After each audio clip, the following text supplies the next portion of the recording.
Hey guys, welcome to the experimental solution of English Unacademy. Let's crack an exam with Unacademy, which is India's largest online platform. From here, you can choose subscription of India's top educators. India's top educators on Unacademy are below. You can find your educator from this list. To get subscription, what have you to do? Go to Play Store and search Unacademy learning app and install it. Create account and go to subscription. Choose any plan from the list. अगर आप 12 month का इस interface में से अगर आप course choose करते हैं तो ये आपको पड़ेगा 7000 का, और 24 मंथ का अगर आप चूज करते हैं तो 8400 का पड़ेगा। अगर मैं बात करूं 12 मंथ की तो ये 7000 में पड़ेगा। If you do payment using Liveroid promo code then you will get this course. जो आपको 7000 में था वही कोर्स आपको 6300 का पड़ जाएगा। ओके यहाँ आपको क्या क्या मिलेगा? Daily live classes, live test quizzes, unlimited access. सबसे अच्छा फायदा यही है, अनलिमिटेड एक्सेस कितनी भी बार देखो आप, जितने दिन का आपका सब्सक्रिप्शन है किसी भी एजुकेटर की क्लास देख सकते हो। आप यहाँ लाइव टेस्ट भी दे सकते हो। स्ट्रक्चर कोर्सेज यहाँ अवेलेबल है। तो dear students, before starting today's session, brief introduction about me. I am Ajit Roy, memory expert. I have 10 years experience. I have taught in many renowned institutes. My objective is to provide result oriented classes so that learners may take the grade. हमारी classes के जो timing है वो 3 है। पहला timing, दूसरा timing और तीसरा टाइमिंग। पहले टाइमिंग की अगर हम बात करें, ये पहला टाइमिंग बोले तो 11 बजे हमारा होता है, दूसरी क्लास हमारी 3 बजे होती है और क्लास हमारी 9 बजे होती है। पहली क्लास में हम वोकेबुलरी डिस्कस करते हैं, meaning and their usages in sentence, और सेकंड क्लास में हम idiom phrases, logic with usages हम करते हैं, और तीसरी क्लास में हम ग्रामर, टॉपिक एंड एरर ये करते हैं, या एरर के बाद हम टॉपिक समझते हैं। ये सारी चीजें हम तीनों क्लासेस में करते हैं, और एक क्लास 30 से 40 मिनट की होती है। तो आप इनमें से मैं यही कहूंगा कि आप ये सारी क्लासेस ज्वाइन करें, क्योंकि तीनों क्लासेस में डिफरेंट डिफरेंट कंटेंट है और आप यहाँ बोर नहीं होंगे। Thank you guys, let's see, हम स्टार्ट करते हैं आज का सेशन। Thank you. आप पढ़ रहे हैं अजीत रॉय मेमोरी एक्सपर्ट के साथ। दोस्तों, जैसा कि आप सब जानते हैं कि हमारी जो 3 बार क्लासेस होती हैं उनमें ये 9 बजे वाली क्लास है जिसमें हम एरर पर डिस्कस करते हैं, जिसमें एरर के साथ साथ मैं आपको बताता हूं कॉन्सेप्ट, और कॉन्सेप्ट में मैं आपको बताता हूं how to learn the concept. जो इस क्वेश्चन के माध्यम से आपको सीखने को मिला है उसका मैं कॉन्सेप्ट आपको बताता हूं, और जितना पॉसिबल हो सकता है जिन जिन क्वेश्चंस में कॉन्सेप्ट ज्यादा अच्छा है मैं उनको बताने की पूरी कोशिश करता हूं एक लॉजिकल मेथड से, प्रैक्टिकल मेथड से। चलिए स्टार्ट करते हैं आज के हम पहले क्वेश्चन से। और आपका पहला क्वेश्चन है, I asked him why did he call me a fool. जैसा कि मैंने आपको कल एक क्वेश्चन पेंडिंग में रखा था, मैंने 2 क्वेश्चंस आपको दिए थे और उन 2 क्वेश्चंस में मैंने मिस्ट्री रखी थी, ताकि ये जानने के लिए कि कितने सारे स्टूडेंट्स हैं जो उस सेंटेंसेस में जो मैंने मिस्ट्री रखी है उसमें कौन कौन है जो बियॉन्ड और मतलब अलग सोच सकते हैं, जो एरर है उसके अलावा भी। आपका माइंड डाइवर्ट करने के लिए वो 2 क्वेश्चंस दिए थे, और उनके जो एरर थे, क्या थे, आपसे क्या मिस रह गया था, वो मैं आज डिस्कस करता हूं। तो सबसे पहले मैं आपको बता दूं, आपके पास 10 सेकंड्स तो क्या देने, यहां मैं आपको सीधा समझा ही देता हूं, क्योंकि आपको ये क्वेश्चंस तो मैंने कराया हुआ है और आज वापस से मैं इसको समझा देता हूं। तो इस सेंटेंस में आपने देखा, ये सेंटेंस है आई आस्क्ड हिम। ये कह रहा है I asked him why did he call, यानी कि इस सेंटेंस में बीच में WH वर्ड आ रहा है, व्हाई। और मैंने आपको बताया था कि जब बीच में WH वर्ड आता है तो वो कंजंक्शन का काम करता है। बीच में जो WH वर्ड आता है वो किसका काम करता है? कंजंक्शन। और कंजंक्शन वाला सिस्टम क्या कहलाता है? वो लेता है 12 पैटर्न। 12 पैटर्न का मतलब है कि पहले लेता है सब्जेक्ट और उसके बाद वो लेता है 2 बोले तो हेल्पिंग वर्ब। इसका मतलब सब्जेक्ट को रोल नंबर 1 कहा गया है और हेल्पिंग वर्ब को रोल नंबर 2 कहा गया है। तो कंजंक्शन वाला जो पोर्शन होता है वो 12 वाले कॉन्सेप्ट में आता है। यानी कि मुझे यहाँ ये बात समझ में आ रही है कि ये जो ही है ये इसका सब्जेक्ट है जो कि रोल नंबर 1 है, और डिड जो है ये है इसकी हेल्पिंग वर्ब, ऑक्सिलरी है जो कि रोल नंबर 2 है, यानी 21 पैटर्न में है। और जब जब 21 पैटर्न होता है तो पीछे क्वेश्चन मार्क होता है। इस सेंटेंस में फुल स्टॉप है, इसका मतलब फुल स्टॉप वाला जो होता है वो 12 के लिए होता है। तो आपको सबसे पहले तो यहाँ डिड ही को आपको आगे पीछे करना पड़ेगा। डिड ही को आगे पीछे करेंगे तो पहले आप लेंगे ही को, फिर लेंगे आपको डिड को। तो आपने देखा कि आपने लिया ही डिड, और इस हिसाब से आपका ये सेंटेंस बन जाता है ही डिड कॉल। अब आपने देखा कि ये जो डिड है ये डू भैया है, और मैंने आपको समझाया था कि जो डू भैया होता है वो सेंटेंस में बिना क्वेश्चन मार्क या नॉट के नहीं आता। अब इस सेंटेंस में किसी भी तरह का कोई क्वेश्चन मार्क नहीं है, कोई नॉट नहीं है, तो अब मुझे ये बताइए जब क्वेश्चन मार्क नहीं है, नॉट नहीं है, तो डू भैया कैसे आएगा? तो इसका मतलब मुझे यहाँ से डू भैया निकालना पड़ेगा। अब डू कैसे निकालते हैं हम लोग? तो इस डिड में आप देखिए ये दो चीजें छुपी हुई हैं, एक तो डू और एक इसमें छुपी हुई है सेकंड फॉर्म। तो हमें इसमें से केवल डू निकालना है, सेकंड नहीं हटानी। हमेशा वर्ड को दो भागों में तोड़ के चलो। और मैंने आपको सिखाया था कि हमें रूल और रेगुलेशंस को इस तरह से रटना नहीं है कि हमें सीधा हर एक चीज के लिए नए तरीके से उसको रूल पढ़ना पड़े। तो आपको इस डिड को दो भागों में देखो, हमारी प्रॉब्लम डू यहाँ से, तो डू यहाँ से निकालोगे, सेकंड बचेगी और सेकंड कॉल में जाएगी, तो ये हो जाएगा कॉल्ड। तो हमें यहाँ ओवरऑल डिड को भी हटाना है, लेकिन डिड नहीं हटा, बस इतना ध्यान रखना है। डिड को इसलिए हमने पीछे किया क्योंकि पैटर्न 12 लेना था और 12 में डिड पीछे जाना था और डिड अकेला नहीं आना था, इसलिए हमें डिड में से डू निकाला, बचाई सेकंड फॉर्म और कॉल पे लगाई और उसको कॉल कर दिया। तो तब जाकर के अब इस सेंटेंस की जो वो मिस्ट्री थी कल वाली, वो अब यहाँ जाकर के यहाँ सॉल्व हुई है। और पिछली वाली वीडियो में देखेंगे तो आपको पता चल जाएगा यस सर वहां प्रॉब्लम तो थी, हमने ध्यान नहीं दिया। फिर इतना ही ध्यान दिया कि हमने उसको, अगर हमने पीछे भी किया था ना, तो आप इतना पीछे करके रह गए क्या, वाई ही डिड कॉल। अब मुझे एक बात बताओ, आप किस बेसिस पे यहाँ डिड ले सकते हो? ना तो वहां कोई क्वेश्चन मार्क है, ना वहां कोई नॉट है, और बिना इन दोनों के तो डू भैया यूज हो ही नहीं सकता, राइट। देखिए आगे एक चीज भाई, मैंने आपको क्या समझाया था, WH वर्ड आपके दो तरह के नहीं बल्कि तीन तरह के होते हैं। WH वर्ड, जो WH वर्ड होते हैं उनमें तीन चीजें होती हैं, और वो तीन चीजें कौन कौन सी होती हैं गौर फरमाइएगा। WH वर्ड में तीन चीजें कौन कौन सी होती हैं गौर फरमाइएगा। एक तो WH वर्ड वास्तविकता वाले WH वर्ड, ऐसे WH वर्ड जो सेंटेंस में इंटरोगेट करने के लिए काम में लिए जाते हैं। तो मैं यहां लिख देता हूं इंटेरोगेट, यानी कि क्वेश्चन करने के लिए यूज किए जाते हैं, यानी इंटरोगेटिव आप कह सकते हो, प्रश्नवाचक। अच्छा, एक WH वर्ड जिन्हें हम कंजंक्शन के लिए यूज करते हैं, मैं फिर आपका ध्यान लेना चाहूंगा, एक WH वर्ड जिन्हें हम कंजंक्शन के लिए यूज करते हैं, और कंजंक्शन के लिए यूज होने वाले जो WH वर्ड होते हैं, कंजंक्शन के लिए जो यूज होने वाले WH वर्ड हैं, वो आपका योजक का काम करते हैं। योजक का मतलब है वो जोड़ने का काम करते हैं, ठीक है। तीसरे जो WH वर्ड मैंने आपको बताए थे क्लास में, वो मैंने आपको बताए थे तीसरे, बोले तो वो होते हैं रिलेटिव प्रोनाउन वाले, यानी कि रिलेटिव प्रोनाउन। अब ये जो रिलेटिव प्रोनाउन वाले होते हैं, ध्यान देना अच्छे से, है ना, ये रिलेटिव प्रोनाउन वाले जो होते हैं ये रिलेट करते हैं। क्या करते हैं? ये रिलेट करने के लिए काम आते हैं, बोले तो संबंध बताने के काम में आते हैं। यानी कि रिलेटिव प्रोनाउन जो होते हैं ये संबंध बोले तो बताते हैं, संबंध बताने का इनका काम है। संबंध बताना, कैसे बताना? इन WH वर्ड के माध्यम से हम बताते हैं संबंध। जैसे मान लो बीच में आपको WH वर्ड दे रखा है और ये WH वर्ड कह रहा है कि भाई मेरे माध्यम से आप संबंध बताओ। किसका? मेरे से पहले जो आपने नाउन यूज की है, मुझसे पहले आपने जो नाउन यूज की है, उस नाउन का मेरे बाद आने वाले दूसरे क्लोज से, यानी दूसरे सेंटेंस से संबंध बताना है आपको, दूसरे क्लोज से। तो यहाँ इस वाली नाउन का इस वाली नाउन के साथ संबंध बताना है, रिलेट करना है, तो इसके लिए हम ये यूज करते हैं रिलेटिव। तो रिलेटिव का काम क्या हुआ? संबंध बताना, ठीक है। तो जरा देखिए, अब हम एक एक चीज को तरीके से यहां लेते हैं। संबंध बताना, ये संबंध बताने वाले में जो पैटर्न होता है वो होता है 12, योजक में भी होता है 12 और 12 में आता है फुल स्टॉप, और इंटरोगेटिव वाले में होता है 21।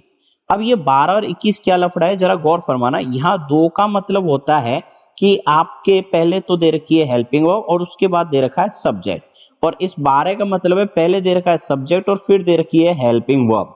इधर इस 12 का भी सेम मतलब हो गया, पहले सब्जेक्ट और फिर हेल्पिंग वर्ब। इसका मतलब ये हुआ कि दो पैटर्न इसके ऐसे हैं जिनमें पहले हेल्पिंग वर्ब आती है और फिर आता है सब्जेक्ट, सॉरी पहले सब्जेक्ट आता है दो पैटर्न में और फिर आती है हेल्पिंग, और एक पैटर्न ऐसा है जिसमें पहले हम यूज करते हैं हेल्पिंग और फिर यूज करते हैं सब्जेक्ट। तो ये दो पैटर्न जो लास्ट के हैं, इनमें पहले सब्जेक्ट आ रहा है फिर हेल्पिंग आ रही है। तो इसमें यहां हम यूज करते हैं कंजंक्शन वाले में फुल स्टॉप और रिलेटिव वाले में भी फुल स्टॉप यूज करते हैं। और जो WH वर्ड जो पूछने का काम करता है उसमें हम यूज करते हैं क्वेश्चन मार्क, यानी कि क्वेश्चन मार्क केवल और केवल उसमें आता है जिसका पैटर्न 21 हो। और पैटर्न 21 तब होगा, पैटर्न 21 कब होगा, जब पहले हेल्पिंग वर्ब होगी और फिर उसके बाद में सब्जेक्ट होगा, तब पैटर्न 21 माना जाएगा। इसका मतलब ये हुआ कि WH वर्ड जो हैं वो कितने तरह के हुए आपके, 3 तरह के। एक तो हुए WH वर्ड जो वास्तव में इंट्रोगेशन का काम करते हैं, एक जो कंजंक्शन का जोड़ने का काम करते हैं, और एक जो संबंध बताने का काम करते हैं, रिलेट करते हैं, संबंध बताते हैं। तो ये 3 तरह के WH वर्ड आपके सामने है। तो बीच में आने वाला जो WH वर्ड है अगर वो 2 सेंटेंसेस को, 2 क्लोजेस को जोड़ रहा है तो वो कंजंक्शन है। और अगर WH वर्ड ने, अगर उस WH वर्ड ने अपने से पहले वाली नाउन को अपने बाद वाले क्लोज से, यानी इधर वाले क्लोज से अगर उसने कनेक्ट किया है तो आप समझ जाओ कि अगर पहले वाले को दूसरे वाले से कनेक्ट कर रहा है तो ये रिलेटिव है। तो रिलेटिव का काम क्या हो गया, अपने से पहले, जिसे हम एंटीसीडेंट नाउन कहते हैं, यानी उससे पहले जो नाउन है उसको अगर आगे चल के वो कनेक्ट करता है तो वो जो है आपका रिलेटिव है। और अगर वो जोड़ रहा है तो वो आपका कंजंक्शन है। और अगर वो क्वेश्चन कर रहा है तो वो आपका WH वर्ड है, वास्तविकता वाला, जिसे हम WH वर्ड कहते हैं। यानी WH वर्ड बोले तो आपको जहां भी दिखाई दे तो आपको हर बार उनको WH वर्ड नहीं कहना है, इसलिए मुझे मजबूरन यहाँ WH वर्ड लिखना पड़ा है, जबकि इनके नाम अलग अलग हैं। कभी इनको WH वर्ड एडवर्ब कहते हैं, कभी ये कंजंक्शन होते हैं, कभी ये रिलेटिव प्रोनाउन होते हैं। तो हमेशा इनको WH वर्ड नहीं कह सकते। और हमारी ये बहुत गलत बात है कि हम इनके शक्ल को देख करके इनको WH वर्ड कहते हैं, क्योंकि इनके आगे WH वर्ड आता है। अब मुझे बताओ कि हाउ में आगे कौन सा WH वर्ड आया, लेकिन ये फिर भी WH वर्ड है। ये आगे तो H आ रहा है, पीछे W आ रहा है, लेकिन फिर भी WH वर्ड कैटेगरी का हमने इसको माना। तो कहने का मतलब ये पैटर्न देखिए, आप आपके सामने बहुत ही मैंने तरीके से मेहनत करके इस पैटर्न को मैं लेके आया हूं। और ये पैटर्न क्या कह रहा है कि गुरुजी हम जो बच्चे जानते हैं वो WH वर्ड ही जानते हैं। और ये WH वर्ड ना यहाँ 3 भागों में डिवाइड है, जरा गौर फरमाइएगा मेरे प्यारे बच्चों। वैसे तो आप सब ऑफिसर्स हो, गलती से मेरे मुंह से बच्चे निकल जाता है तो आप बुरा मत मानिएगा, क्योंकि टीचर्स की फितरत हो जाती है कि मुझे पता है कि सामने पता नहीं हर एज के मतलब लोग देख रहे होते हैं, लेकिन फिर भी हमारे मुंह से बच्चा निकल जाता है। तो वो प्लीज आप यूं समझिएगा कि वो बच्चा हमारे से छोटे वाले एज के लिए है, और अगर हमसे कोई बड़ी वाले एज के यहाँ अगर वीडियो देख रहे हैं तो वो सब मेरे लिए बड़े भाई के समान है। तो आप बुरा मत मानना, ये ईगो पे मत ले जाना। Is that clear? तो WH वर्ड, तो यहाँ WH वर्ड में एक तो हो गया 21 पैटर्न, ये देखिए, जिसमें हेल्पिंग वर्ब आगे और सब्जेक्ट बाद में। और एक हो गया ये कंजंक्शन जिसमें 12 पैटर्न होता है, फुल स्टॉप लेता है। और एक हो गया रिलेटिव प्रोनाउन जिसमें 12 पैटर्न आता है। Is that clear? तो इस क्वेश्चन में आपने देखा, देखिए बैक चलिए, इस क्वेश्चन में आपने क्या चीज देखी, सबसे इंपॉर्टेंट चीज आपने देखी, पेन ले लेता हूं मैं और इसको बैक करता हूं, क्या कि इस सेंटेंस में वाई डिड दे रखा है, बीच में आ रहा है WH वर्ड, और बीच में आ रहा है तो ये कंजंक्शन है। और अगर ये कंजंक्शन है तो इधर देखिए, कंजंक्शन में ये पैटर्न बीच में यहां दे रखा है, कंजंक्शन ये रहा। तो ये कंजंक्शन जो है ये अपना पैटर्न 12 लेगा, और 12 कहता है कि 1 फॉर सब्जेक्ट और 2 फॉर हेल्पिंग वर्ब। तो पहले लो सब्जेक्ट और उसके बाद लो हेल्पिंग वर्ब। ये कौन कहता है? 12 कहता है कि पहले आप सब्जेक्ट लो और उसके बाद आपको लेनी है हेल्पिंग वर्ब। ये 12 का काम है। तो S फॉर सब्जेक्ट और 2 फॉर क्या? Helping verb. Is that clear guys? तो और उसके बाद में लेना है फुल स्टॉप, इसलिए हमने ऐसा किया था। चलिए एक और क्वेश्चन मैं आपको बता देता हूं। I was surprise when he told me, ये भी क्वेश्चन हमने कल किया था और आप लोगों से इसका एरर नहीं समझ में आया था। तो आई वॉज सरप्राइज, ठीक है, आई वॉज सरप्राइज व्हेन, अब यहाँ व्हेन आ रहा है और ही टोल्ड मी दे रखा है। तो यहाँ आप एक चीज देखिए कि ये जो व्हेन आपको देखने को मिल रहा है, व्हाट इज दिस, ये क्या चीज है, क्या ये व्हेन? तो आप कहेंगे सर ये तो बड़ी आसान सी चीज है। क्यों? क्योंकि ये दोनों को जोड़ने का काम कर रहा है। तो मैं इसको WH वर्ड नहीं कहूंगा, मैं इसको कंजंक्शन कहूंगा। अगर गुरुजी ये कंजंक्शन है तो पैटर्न 12 लेगा, तो भैया ये 12 ही तो है, ही पहले आ रहा है जो कि रोल नंबर 1 है, और यहाँ हेल्पिंग वर्ब का लफड़ा था ही नहीं, तो रोल नंबर 1 से पहले कोई हेल्पिंग वर्ब है नहीं, तब तक तो कोई दिक्कत नहीं। तो गुरुजी यहाँ तक तो ये सही है, हमें कोई दिक्कत ही नहीं है। तो बेटा तो प्रॉब्लम कहाँ आ रही है? सर गुरुजी प्रॉब्लम यहाँ आ रही है, ये आगे कह रहा है how much does he study every day. ये बात तेरी मानी, मैं इस बात को तेरे को आराम से समझा देता हूँ। बच्चा देख कैसे, यहां हाउ मच के बाद में माना कि ये डज आ गया, तो डज क्या है? रोल नंबर 2, ही क्या है? रोल नंबर 1, पैटर्न कौन सा बना? 21, पीछे क्या आएगा? Question mark. इसका मतलब यहाँ क्वेश्चन मार्क नहीं है, क्वेश्चन मार्क नहीं है, फुल स्टॉप है। फुल स्टॉप के लिए क्या आता है? 12। तो पहले तो इसको हम 12 में कन्वर्ट करेंगे, 12 में कन्वर्ट करने के लिए ही आगे आएगा और डज पीछे आएगा, तो सेंटेंस आपका बनेगा ही डज। अब अगर सेंटेंस आपने ही डज कर दिया तो आपका पूरा ओवरऑल सेंटेंस किस तरह से बनेगा, गौर फरमाइएगा। सेंटेंस यहां से बनेगा आपका he does study every day, he does study every day. अब आपने देखा कि यहां डज दे रखा है जो कि डू भैया का पार्ट है, और मैंने आपको समझाया था कि कभी भी किसी भी सेंटेंस में डू भैया अगर आपको दिखाई दे तो वो तीन तरह के फंक्शन कर सकता है। कितने तरह के फंक्शन? तीन तरह के। अब वो तीन तरह के फंक्शन कौन कौन से हैं? एक तो वो का अर्थ दे सकता है, एक वो ऑक्सिलरी वर्ब का काम कर सकता है, इज दैट क्लियर? एक ऑक्सिलरी का काम कर सकता है यानी कि क्वेश्चन मार्क के साथ आ सकता है, और एक वो नॉट के साथ आ सकता है, क्वेश्चन मार्क और नॉट के साथ, और एक वो आ सकता है आपका वर्ब के रूप में। अब ये वर्ब के रूप में यहाँ है नहीं, ये क्वेश्चन मार्क और नॉट यहाँ कहीं है नहीं, तो ये तो का सेंस यहाँ है नहीं कि वो स्टडी करता तो था, ऐसा कुछ है नहीं इसमें। तो इसका मतलब ये हुआ कि ये तीनों ही नहीं है, तीनों ही की अगर आपके सामने नहीं है तो ये डू भैया आया क्यों? तो आप ऐसी स्थिति में क्या करोगे? ऐसी स्थिति में आप यहां से इस सेंटेंस में से इस डू भैया को हटाने की पूरी कोशिश करोगे। और डू भैया कभी अकेला, डू भैया हमेशा अकेला हटता है, वो किसी चीज को लेके नहीं जाता। क्यों? क्योंकि मैंने आपको समझाया था कि डज ये दो भागों से मिलकर बना है, एक तो इसमें है डू और एक इसमें ईएस। बोलो हाँ या ना? तो ऐसी स्थिति में ये जो ईएस है ये रह जाएगा, डू हट जाएगा, ईएस आपका स्टडी पे लगेगा। तो जब मैं ईएस को स्टडी पे लगाऊंगा तो ये स्टडीज हो जाएगा STUDIES। अच्छा चलो मैंने मान लिया, मैं इसको यहां से मिटा देता हूं यानी कि यहां इस सेंटेंस में ओवरऑल डू फू हट हटा करके आपके सामने स्टडीज बच रहा है। अब ये स्टडीज कौन सी फॉर्म है? फर्स्ट।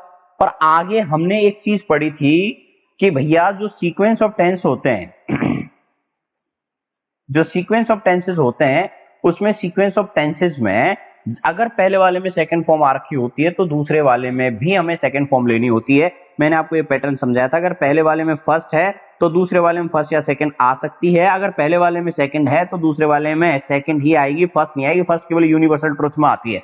इसका मतलब अगर मैं सबको यहां से क्लोज कर दूं, अगर मैं यहां से सबको क्लोज कर दूं और आपको ये वाला पैटर्न दिखा दूं तरीके से, कौन सा वाला? इधर देखिए ये वाला पैटर्न, तो आप कहेंगे कि सर इस वाले पैटर्न के अनुसार सीक्वेंस ऑफ टेंस ये कहता है अगर पहले वाले सेंटेंस में अगर फर्स्ट फॉर्म दे रखी है तो दूसरे वाले सेंटेंस में फर्स्ट भी आ सकती है और सेकंड आ सकती है, लेकिन पहले वाले में अगर सेकंड फॉर्म हो तो मैं यहां बता दूं सेकंड फॉर्म ही आएगी, फर्स्ट नहीं आएगी। तो कहने का मतलब इस वाले इसके जस्ट पहले जो क्वेश्चन था, यहां इससे पहले जो क्वेश्चन था वो किधर गया अपन बता देते हैं।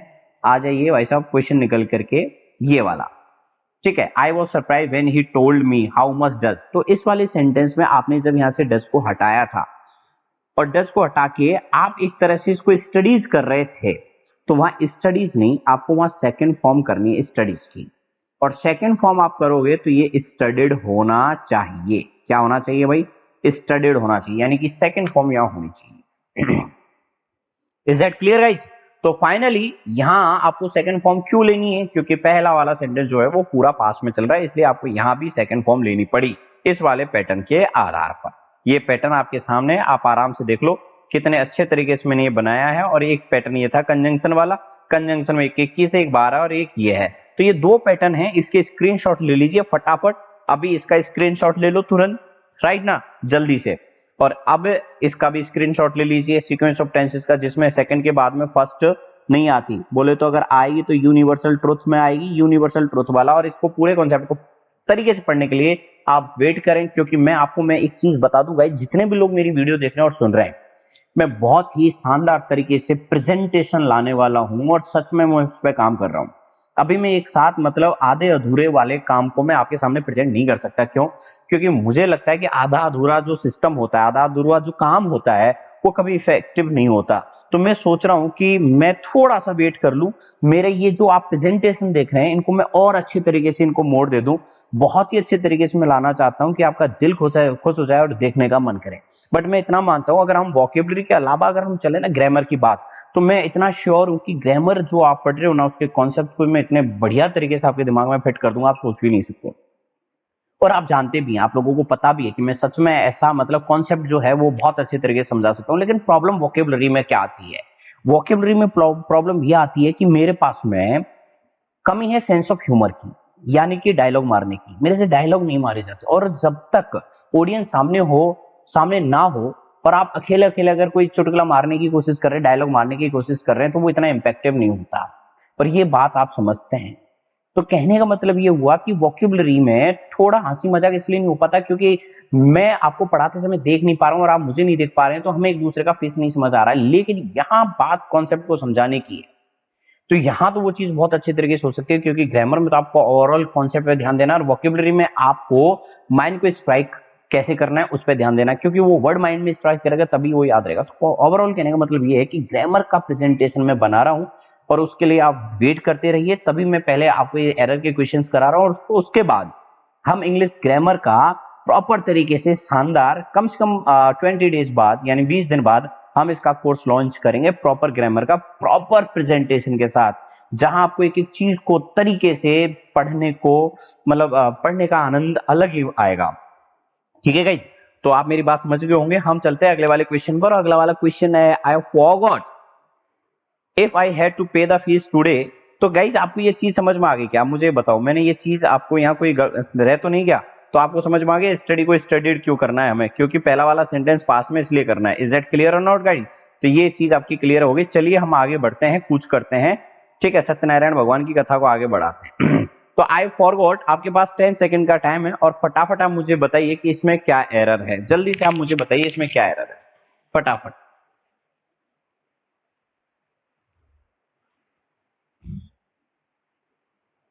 देखिए जल्दी से कोशिश कीजिए, टाइम आपको ज्यादा नहीं लगाना है क्योंकि हमारे पास टाइम सच में कम है। हमारे पास इतना टाइम नहीं है कि हम आपको ज्यादा टाइम दे सकें। देखिए मैं आपको बता दूं, आप लोगों का आंसर जितनों का भी आया है थैंक यू, आपने बहुत अच्छी कोशिश की। बट इस सेंटेंस में ना यहाँ टूडे गलत है। क्यों? क्योंकि यहाँ फॉरगॉट दे रखा है, यहाँ हैड टू पे दे रखा है। इसका मतलब this sentence is in past. अगर ये सेंटेंस पास्ट में है तो पास्ट के साथ टूडे कैसे आ सकता है? और वैसे भी आपको पता है जब सेंटेंस पास में चला जाता है डायरेक्ट से इनडायरेक्ट हम बनाते हैं तो नजदीकी वाले शब्द दूरी में चेंज हो जाते हैं। तो टूडे का दूरी वाला शब्द होता है दैट डे। तो इसका मतलब यहाँ दैट डे आना चाहिए। चलिए अगले वाले क्वेश्चन पे हम पूछ करते हैं और मैं आपको वापस से देने वाला हूं 10 सेकेंड। आप बताइए इसमें क्या एरर है, फटाफट बताइए क्या एरर है जल्दी से।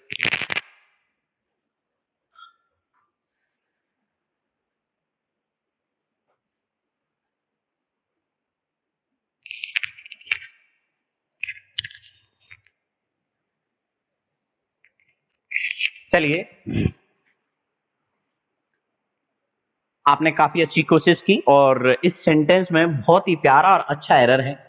मैं आपको वो एरर बता देता हूं। और इस सेंटेंस का जो एरर है वो ये दैट हाउ है, दोनों एक साथ नहीं आ सकते और ये डायरेक्ट इनडायरेक्ट का सेंटेंस है। तो he ask that how long you would be absent. तो यहां प्रॉब्लम कहां कहां है, किस किस चीज में है इस सेंटेंस में, इस चीज देखिए। पहली बात तो प्रॉब्लम इसमें सेंटेंस में आस्क्ड से रिलेटेड है, क्योंकि कई कई बार ये आस्क्ड हमें कहता है कि साहब सुनो हमारे बाद में ऑब्जेक्ट का आना जरूरी है। तो इसका मतलब ये हुआ डायरेक्ट इनडायरेक्ट के नियम के आधार पर इसके बाद में ऑब्जेक्ट नहीं है। अगर इसके बाद ऑब्जेक्ट नहीं है तो पहली बात तो यहाँ ये सेड होना चाहिए, आस्क्ड नहीं होना चाहिए। दूसरी बात, इस सेंटेंस में दो दो कंजंक्शन एक साथ दे रखे हैं दैट और हाउ, तो यहाँ इन दोनों में से कोई एक ही आ सकता है। तो यहाँ लॉन्ग जो है ये पूछना चाह रहा है कि हाउ लॉन्ग, कि कितना कितने मतलब कितना एब्सेंट रहेगा, वुड बी एब्सेंट, है ना। तो कहने का मतलब इन दोनों में से हमें एक ही लेना है। तो लॉन्ग के अनुसार हमें हाउ को रखना ज्यादा जरूरी है। तो इस सेंटेंस में केवल मुझे हाउ लेना है। तो he said how long you would be absent. तो यहाँ ओवरऑल हमें दैट को भी हटाना है और यहाँ से आस्क को भी हमें सेड करना है। कुछ सेंटेंसेस में आस्क्ड लोग ले लेते हैं, यूज कर लेते हैं, बट डायरेक्ट इनडायरेक्ट में जो आपको सिखाया जाता है वो ये सिखाया जाता है अगर सेंटेंस में आस्क्ड तुरंत बाद कंजंक्शन हो तो वो आस्क्ड गलत होता है, उसको सेड में चेंज कर दो। एक और आपके सामने एग्जांपल है और आपका टाइमर स्टार्ट होता है और मुझे बताइए कि इसमें क्या एरर है, जल्दी से कीजिएगा इस।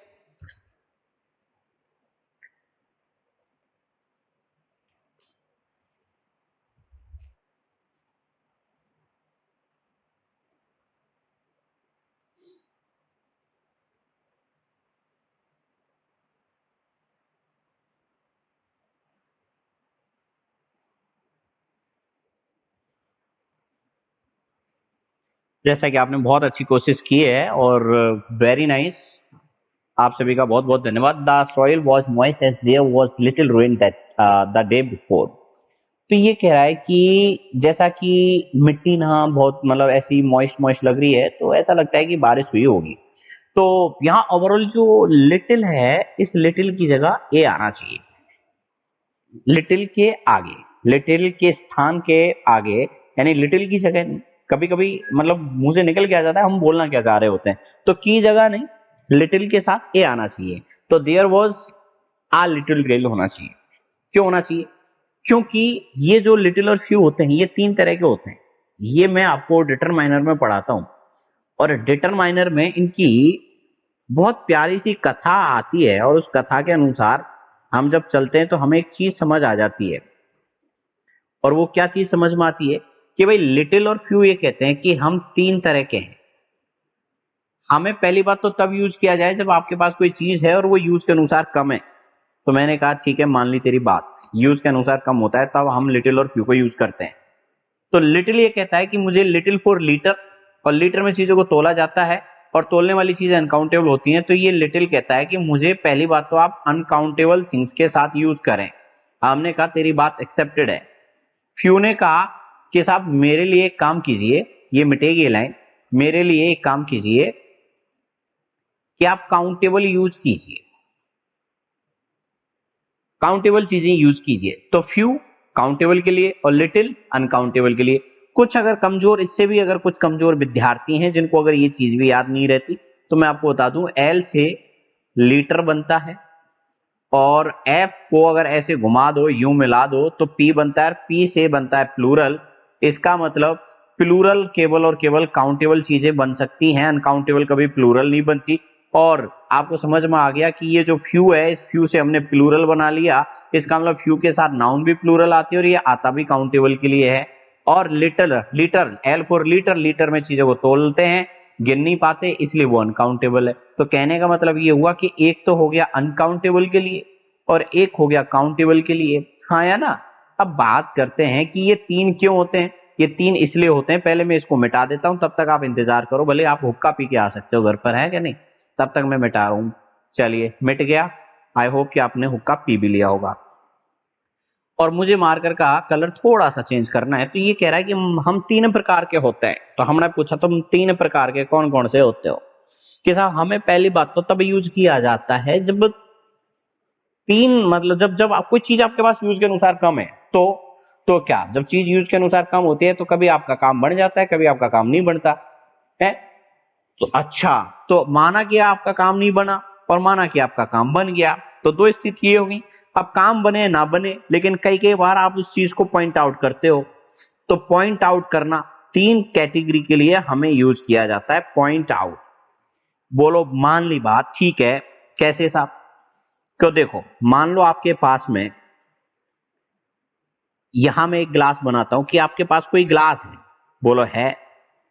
अब सबसे अच्छा फायदा ये है कि जो पढ़ चुके हैं, जिन्होंने पढ़ा है, उनको तुरंत वही एग्जाम्पल से वापस याद आ जाता होगा कि हाँ ये, और इस गिलास में दूध है इतना सा जितना मैंने भरा है, और आपकी माँ ने आपको कहा कि बेटा 2 कप चाय बना दो, और आपने जवाब दिया मम्मा दूध इतना ही है कि आपकी 2 कप चाय नहीं बन सकती। बोले तो क्रॉस, एक तो स्थिति हो गई, बोलो मान ली बात साहब। अगर आपकी माँ ने कहा होता बेटा 2 नहीं तो 1 बना दो, और आपका जवाब बदल जाता हाँ मम्मा इतना दूध तो है कि आपकी 1 कप चाय बन सकती है। बोले तो आपका, जब सामने आपको पता है कि दूध गिलास में कम है, अब ये डिपेंड करता है कि सामने वाले ने उससे क्या काम करने के लिए कहा। तो ऐसी स्थिति में सामने वाले ने अगर उससे 2 कप चाय बनाने के लिए बोला और आपने कहा कि 2 कप चाय तो नहीं बनेगी, तो क्रॉस हो गया।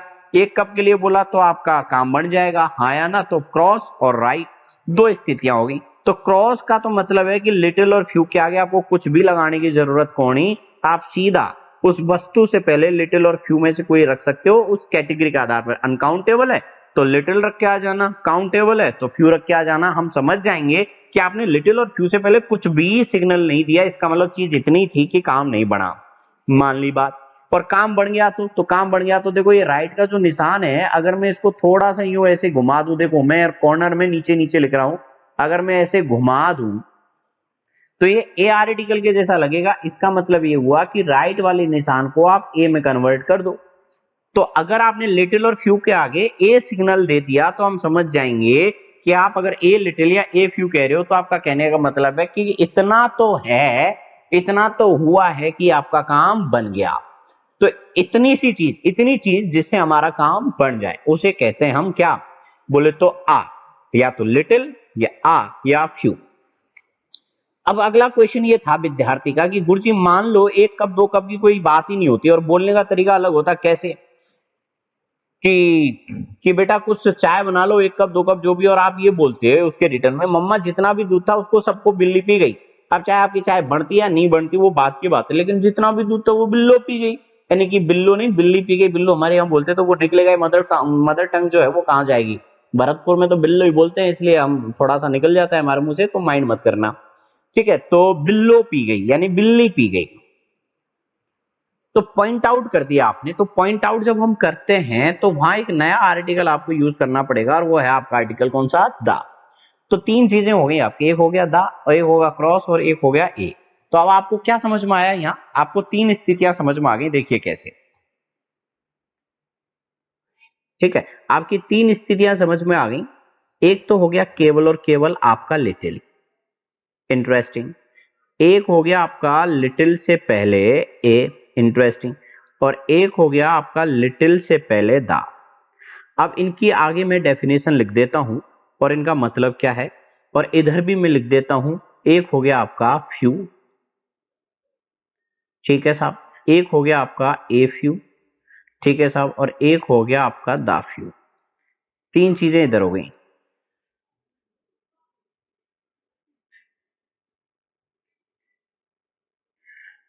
देखिए, इतना कि काम ना बन पाए, इतना कि काम ना बने, तब तो हम ये ऊपर वाला यूज करते हैं, अनकाउंटेबल में लिटिल और काउंटेबल में फ्यू। और इतना इतना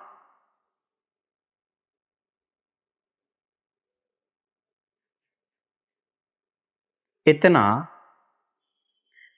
यहां मुझे ये मिटाना पड़ेगा, जस्ट ए मिनट, थोड़ा सा, यस, और वापस मुझे लिखना पड़ेगा इतना कि काम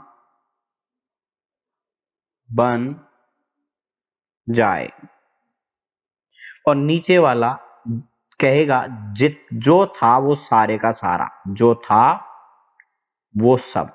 अब चाहे उससे काम बने या ना बने, ठीक है। तो ऐसी स्थिति में अब आपने क्या कहा था उस सेंटेंस में, आपने सेंटेंस में कहा था कि आपके पास में इतना, मतलब आपकी मॉइस्ट हुई है सॉइल, मिट्टी गीली हुई है, तो इतनी तो बारिश हुई होगी कि जिससे वो मॉइस्ट हो सके। तो इसका मतलब हम लिटिल कैसे यूज कर सकते हैं, आ लिटिल यूज करेंगे, क्योंकि लिटिल तो कहेगा क्या कि इतना ही था जिससे काम नहीं बन सकता था, लेकिन काम तो बना है आपका। इसलिए जब अगर आपका काम बन सके तो आप ए लगाएं, और नहीं बने तो क्रॉस लगाएं, और पॉइंट आउट करें तो दा लगाएं। और इस कॉन्सेप्ट को प्रॉपर तरीके से विजुअलाइजेशन मेथड से पढ़ना है तो 15 दिन का वेट करें, ठीक है। अभी इस क्लास में एरर वाले में तो बहुत लिमिटेड ही अपन पढ़ा सकते हैं, उतना अपन डीपली नहीं जा सकते क्योंकि आप समझते हो, ठीक है। तो the manager wanted to know who arrived early that day, the cashier और अकाउंटेंट। तो आपका टाइम स्टार्ट होता है अब, और आप मुझे बताइए कि इसमें क्या एरर है। आपके पास 10 सेकंड है और मुझे जवाब दीजिए। आई एम श्योर कि मैं आपका आंसर जानने के लिए इतना कॉन्फिडेंट हूं कि सही आएगा। जल्दी से कोशिश कीजिएगा, आपका जवाब सही आएगा।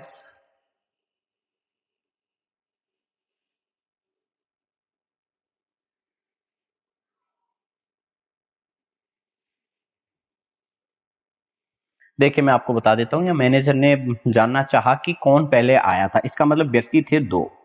और जब हम दो अलग अलग व्यक्तियों की बात करते हैं, हमारा टारगेट जब दो अलग अलग व्यक्ति होते हैं, तो मैंने अर्लियर कॉन्सेप्ट में आपको ये समझाया था कि जब हमारे पास दो अलग अलग लोग आए हुए होते हैं तो हमें उनको खाना खिलाने के लिए दो थालियां चाहिए। इसका मतलब द आर्टिकल या कोई भी आर्टिकल हमारा थाली के बराबर है। तो यहाँ कैशियर अलग व्यक्ति है, तो इसके पहले तो हमने थाली रख दी, लेकिन आपके पास एक व्यक्ति और है अकाउंटेंट, तो अकाउंटेंट और कैशियर दोनों अलग अलग आपके अगर हैं तो इसका मतलब ये हुआ कि दोनों को खाना खिलाने के लिए आपको अलग अलग आर्टिकल लगाना पड़ेगा, नहीं लगाना पड़ेगा। तो यहाँ बनेगा the manager wanted to know who arrived early, पहले कौन आया, कैशियर आया था या अकाउंटेंट। तो कहने का मतलब दोनों तरफ हमें यहाँ आर्टिकल लगाना पड़ेगा कि यहाँ दो लोग थे। Is that clear guys? तो गाइज अपने कमेंट मुझे देते रहें, कमेंट करते रहें। गाइज मैं आपको एक और बहुत बढ़िया बात बताऊंगा मैं। गाइज आपके अंदर और हमारे अंदर एक थोड़ा सा फर्क है, बहुत सारे स्टूडेंट्स में और आप में एक छोटा सा अंतर आ जाता है। पता है क्या? कि हम अपने डेडिकेशन को कभी नहीं भूलते, हम अपने डेडिकेशन को कभी नहीं भूलते और हम अनवरत उस प्रोसेस में काम करते रहते हैं।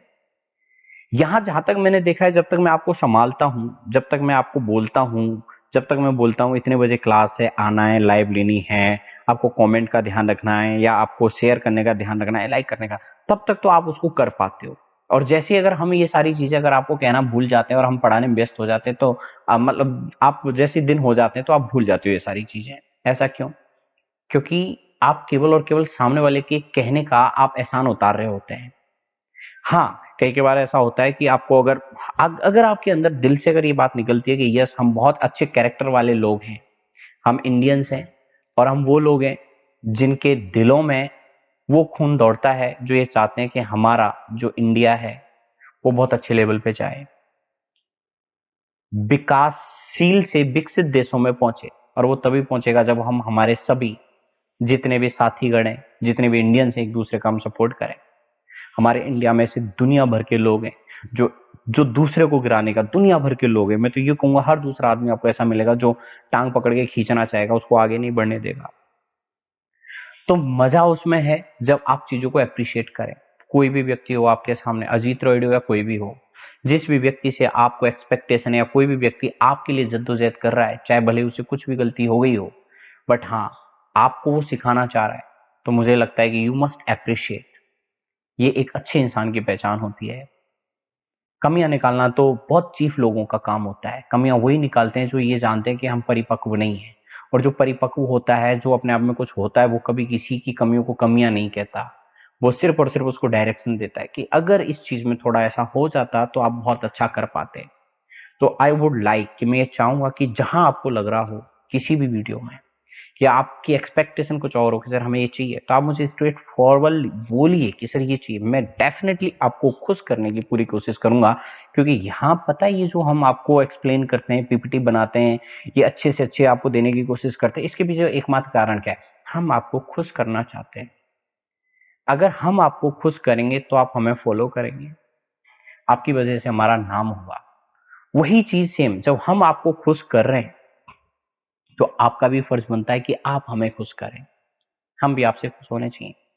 खैर मेरी ये बात है, क्योंकि मैंने टॉपिक के हटके ये बातें की हैं तो जरूर इरिटेटिंग लग रही होंगी कुछ लोगों को, बट आई एम श्योर जहां दिल में सच्चा एक इंडियन बसता है ना, हिंदुस्तानी बसता है, वहां एक ही चीज आती है, we will appreciate and we will support everyone जो इंडियंस है, ताकि इंडिया डेवलप कंट्री बने। Thank you so much. मिलते हैं कल के सेशन में। आपका बहुत धन्यवाद, बहुत बहुत धन्यवाद।